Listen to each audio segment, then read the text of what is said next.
You know what's interesting? We talk endlessly about boomers and millennials. We analyze Gen Z down to their last TikTok trend. But there's this entire generation that just quietly exists in the middle, rarely demanding attention, almost invisible in the cultural conversation. Generation X. Born roughly between 1965 and 1980, they watched the world transform from analog to digital, from Cold War anxiety to information overload, and somehow they adapted without making much noise about it. But here's what most people miss.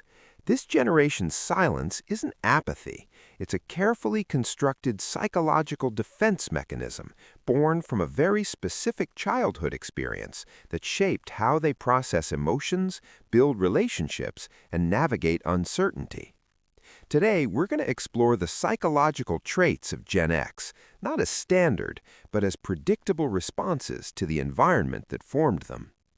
Let's start with the first and perhaps most defining characteristic. Number 1. Emotional self-reliance as a core identity. Generation X grew up during a massive shift in family structure. Divorce rates doubled during their childhood years, and for the first time in modern history, both parents working became the norm rather than the exception.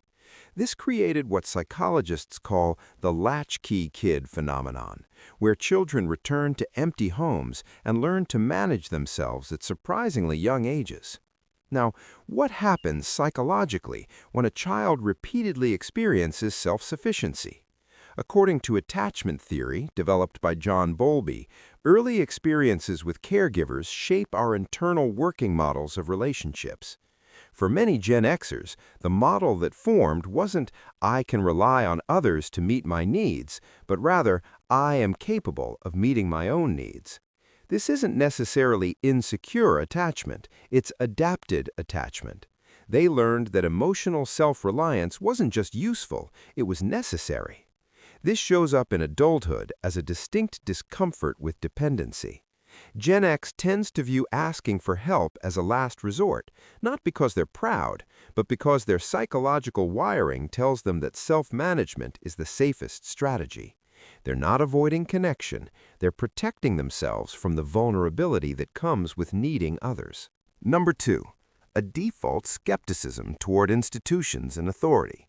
Gen X came of age watching Watergate, the Iran-Contra affair, the Challenger explosion, corporate downsizing, and the broken promise of work hard and you'll be rewarded. Psychologically, this created what researchers call learned helplessness in relation to institutional trust, but with an interesting twist. Instead of becoming passive, Gen X developed active skepticism. Cognitive psychology teaches us that pattern recognition shapes expectation.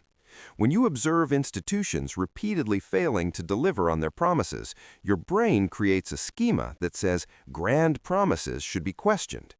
This isn't cynicism for cynicism's sake, it's protective realism.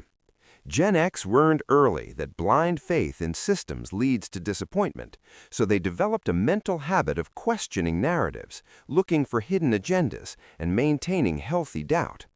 This is why they often seem unimpressed by corporate mission statements, political slogans, or influencer authenticity. Their psychological template says, "Prove it first, then maybe I'll believe it." Number 3.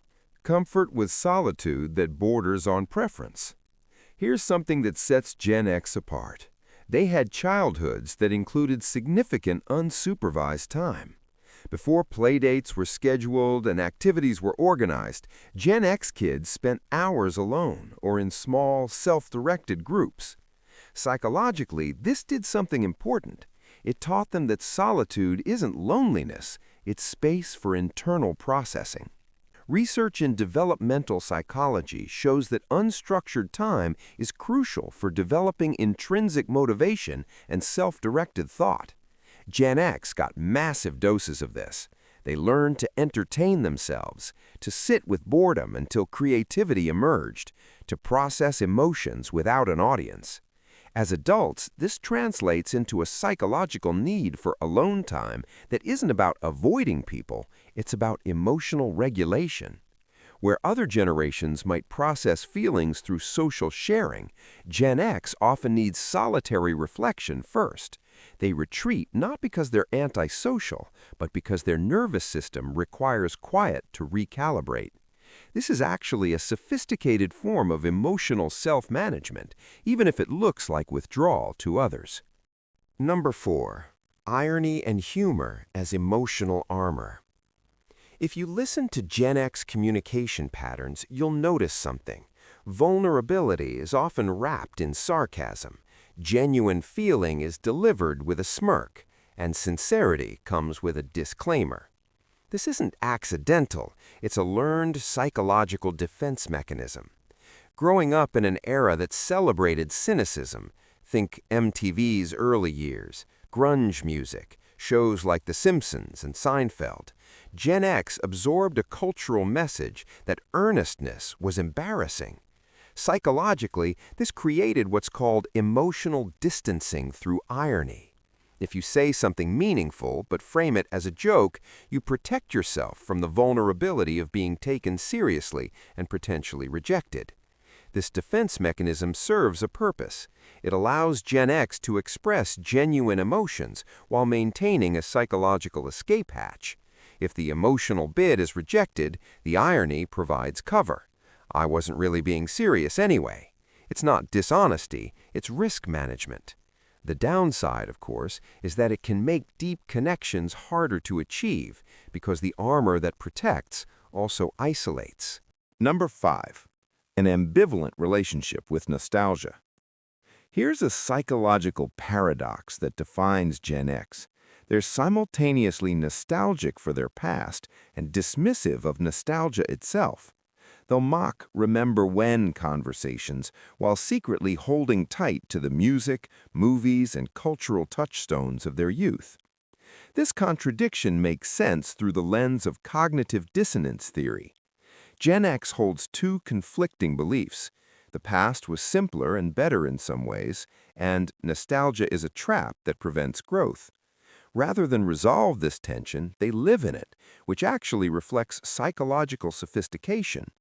They recognize that the past holds emotional value without needing to idealize it completely. This ambivalence also protects them from the false memory effect, where we remember the past as better than it actually was. Gen X tends to remember both the freedom of their childhood and the loneliness, both the cultural creativity of the 90s and the economic uncertainty. This balanced recall keeps them grounded in reality while still honoring what mattered. Number 6. Adaptive resilience without the need for recognition. If you ask Gen X about their hardships, they'll often minimize them. Everyone went through stuff, or it wasn't that bad, or common responses, even when describing objectively difficult experiences. Psychologically, this reflects something called normalization of adversity. When an entire generation experiences similar challenges, financial insecurity, family instability, and early independence, those challenges become the baseline, not the exception. The psychological adaptation is to build resilience quietly, without fanfare, because there's no comparison group to validate your struggle. Everyone you knew was dealing with similar things, so it didn't feel special or worthy of attention. This created adults who are remarkably capable of handling a crisis without seeking external validation for their strength. They solve problems, adapt to change, and keep moving, often without announcing their victories or struggles. It's not that they don't want recognition, it's that their psychological framework doesn't expect it, so they've learned to derive satisfaction from internal competence rather than external praise. Number 7. A learned flexibility toward identity and belief systems. Gen X witnessed more cultural and technological change in a shorter period than perhaps any generation before them. They went from rotary phones to smartphones, from 3 TV channels to infinite streaming, from fixed cultural roles to fluid identity expression. Psychologically, this created what researchers call cognitive flexibility, the ability to update beliefs and behaviors when new information emerges. Unlike generations that formed identity in more stable times, Gen X learned early that rigidity is a liability. The job you trained for might not exist in 10 years. The relationship model you grew up with might not work for you. The technology you mastered will be obsolete soon. This constant flux taught them to hold beliefs and identities lightly, to update their mental models as the world shifted. This shows up as a kind of ideological moderation, not because they lack conviction, but because they've learned that certainty is often premature. They're comfortable saying, "I don't know," or "it's complicated," because their experience has taught them that simple answers rarely survive contact with reality. Number 8. Relationship patterns that prioritize authenticity over frequency. Gen X tends to have smaller social circles than other generations, but those relationships often run deeper. Psychologically, this reflects a quality over quantity approach shaped by their formative experiences. Having grown up with less structured social time, Gen X learned to form friendships based on genuine compatibility rather than proximity or convenience.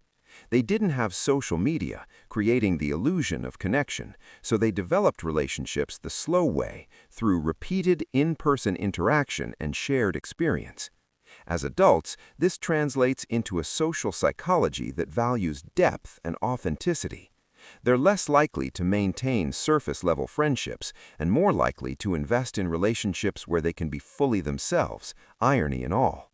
This can make them seem distant or uninterested in broader social networks, but it's actually a deliberate psychological choice.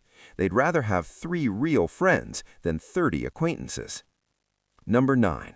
A protective pragmatism about the future. Ask a Gen Xer about the future, and you're unlikely to get utopian visions or dystopian fears. You'll probably get something measured, something that acknowledges both possibility and limitation. This psychological stance comes from having witnessed promise and disappointment in roughly equal measure. They saw the optimism of the 80s crash into the recession of the early 90s. They experienced the tech boom and the tech bust. They were promised that education and hard work guaranteed success, then watched those promises evaporate. This created what psychologists call tempered expectations, a protective stance that guards against both naive hope and paralyzing despair. This isn't pessimism, it's calibrated realism.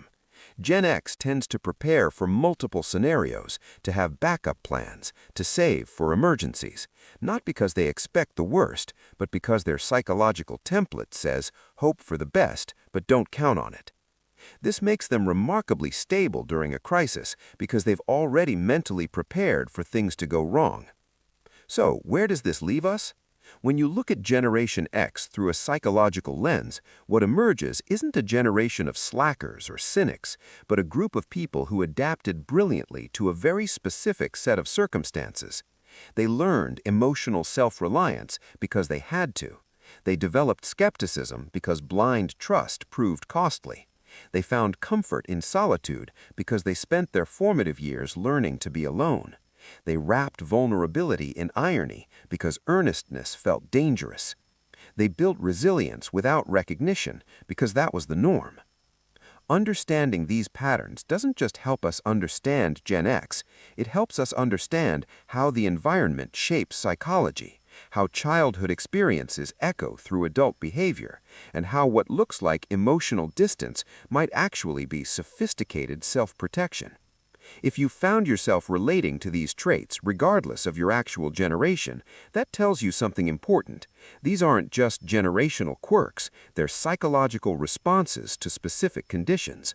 And those conditions, instability, institutional failure, and the need for early independence, aren't unique to one age group.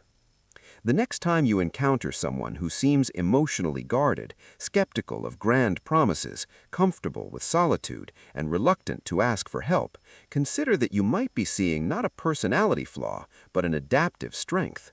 They've learned to navigate uncertainty with grace, to protect themselves without closing off entirely, and to find meaning without needing constant validation. That's not something to fix, that's something to understand. If this kind of psychological exploration interests you, if you want to keep understanding the hidden patterns behind human behavior, subscribe, and let's keep diving deeper together. Because the more we understand why people are the way they are, the more compassion we can offer, including to ourselves.